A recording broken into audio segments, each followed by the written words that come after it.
په زابل او غزني کې دردونکي او مرګونې پیښې. درنو لیدونکو ستړي مشئ. لومړی خبر.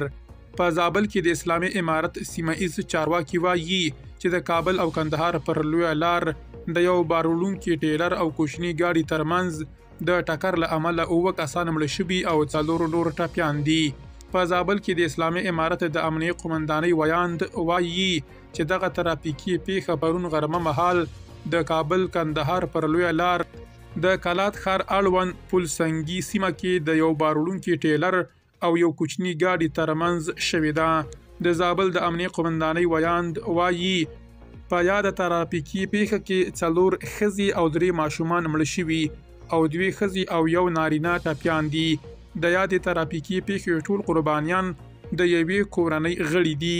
د زابل د امنیه قومندانۍ ویاند ډیروي ټپي شوي کسان روغتون ته لیږدول شوي.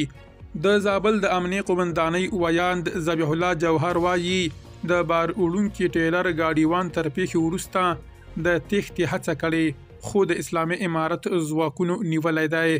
د کابل کندهار پر لویه لار د روان کال د لیندۍ میاشتې په وروستیو کې هم د 2 ترافیکي پیښو له امله 44 کسان مړه او 80 نور ټپیان شوي وو. دویم خبر. په غزني کې د اسلامي امارت د امنیه قومندانۍ مسؤلان وایي د مرکز غزني ښار اړوند د کابل کندهار پر لویه لار د نانی بازار په سیمه کې د 4 سپرلي وړونکو او بار وړونکو ګاډو ترمنځ د ټکر له امله 1 کس مړ شوی او 11 نور ټپیان دي. دا پیښه پرون سهار د لارې یخېدو له امله رامنځته شوې ده. د ځایي مسؤلانو پر خبره ټپیان پر وخت د درملنې لپاره روغتون ته وړل شوي دي.